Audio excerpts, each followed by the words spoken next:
সরকারি চাকুরির প্রলোভন দেখিয়ে টাকা হাতিয়ে নেওয়া এ যেন আমাদের দেশের এক সময়ের নিত্যদিনের চিত্র ছিল। এক্ষেত্রে চাকরি প্রত্যাশীকে দেখানো হয় মোটা অঙ্কের বেতনের প্রলোভন। একদিকে বেকারত্ব, অন্যদিকে মোটা অঙ্কের বেতনের হাতছানি, যে কারণে চাকরি প্রত্যাশীরা হয়ে পড়েন দিশেহারা। তেমনই একজন ভুক্তভোগী দ্বারস্থ হয় চ্যানেল আয়ের। 2-2.5 মাস আগে আমি কিছু সরকারি চাকরি বিজ্ঞপ্তি পাই, তো সেখানে আমার সিভিটা পাঠাই চাকরির জন্য। তো তারা ফার্স্টে আমাকে ফোন দেয়, নাম্বার থেকে ফোন দেয় যে আপনাকে সিলেকশন করা হয়েছে পরিবার পরিকল্পনা অফিস মহাখালী স্বাস্থ্যসেবা অধিদপ্তর থেকে।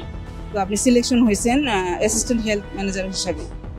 তো শুনে আমার প্রথম ভালোই লাগলো যে আমার চাকরি হবে বা একটা চাকরি পাচ্ছি। তো তখন তারা আমাকে এই করলো, আপনাকে এখন 975 টাকা দিতে হবে। একটা নাম্বার দিচ্ছে আমাকে যে আধা ঘন্টার মধ্যে আমাকে এই টাকাগুলো পাঠান, 975 টাকা। দেওয়ার পরের দিন আমার সেই কপিগুলো আসলো, কাগজের মানি রিসিট প্লাস আমার অ্যাপ্লাই কাগজ এগুলি আসলো, সিলেকশন কাগজ সেগুলি আসলো।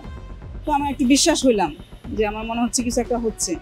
10 দিন ট্রেনিং নিতে হবে, এই 10 দিন ট্রেনিংয়ের জন্য আপনাকে কিছু অ্যামাউন্ট আবার দিতে হবে। তো আমি বললাম কী পরিমাণ অ্যামাউন্ট? তখন বললো যে 3,500 টাকা এখন আপনাকে কিছু দিতে হবে, আপনাকে অফিসিয়ালি কিছু কাজ আছে, আরও কিছু কাগজপত্র আপনাকে পাঠাবো। তো ওই সময় বিকাশের নাম্বার যে দিছে সেই বিকাশের নাম্বার দিয়ে আমি আবার 3,500 টাকা পাঠাই। রাখতে বললো যে আপনি 1 তারিখে আসেন। তারপরে 1 তারিখের ঠিক 3-4 দিন আগে বললো যে আমরা বন্যা কবলিত এলাকায় যাচ্ছি, এখন আমরা এগুলি করতে পারতেছি না, ট্রেনিংটা 5 দিন পিছিয়ে গেছে, আপনি 5 তারিখে আসেন। তো সেই সুবাদে আমি আজকে 5 তারিখে আমি আসলাম। আমি এখানে সব খুঁজলাম, এমনকি গুলশান এলাকা লিঙ্ক রুট পর্যন্ত খুঁজলাম, কিন্তু কোথাও আমি এই ঠিকানা আমি কোনো পেলাম না। ভুক্তভোগীর চাকরির ফর্মে যে টাওয়ারের কথা বলা আছে, আয়শা টাওয়ার, সেখানে আমরা এসে আদতে কোনো অফিসেই খুঁজে পাইনি।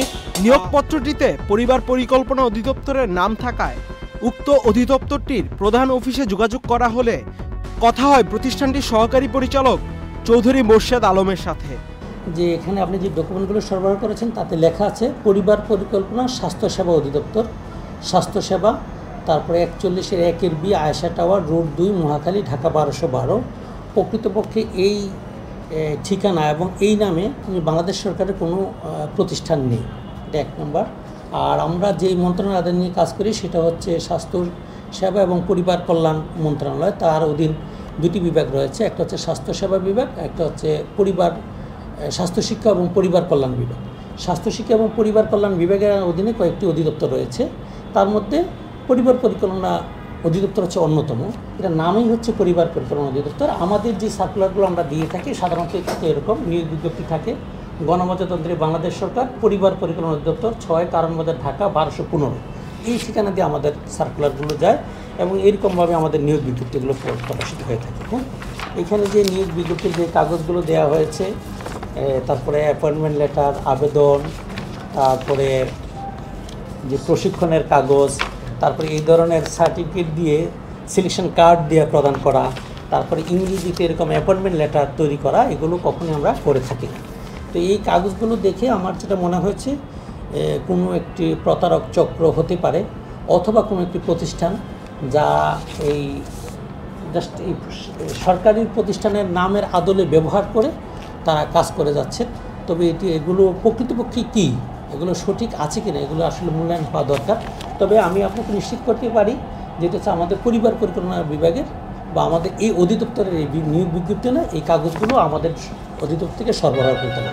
এই লোগোটা ব্যবহার করেছে পরিবার পরিকল্পনা অধিদপ্তরের, এটা অযাচিতভাবে এই ব্যবহার করেছে বলে আমি মনে করি। এটাতে আমাদের কারো কোনো পারমিশন বা কারো কোনো অনুমোদন আছে বলে আমার জানা নেই।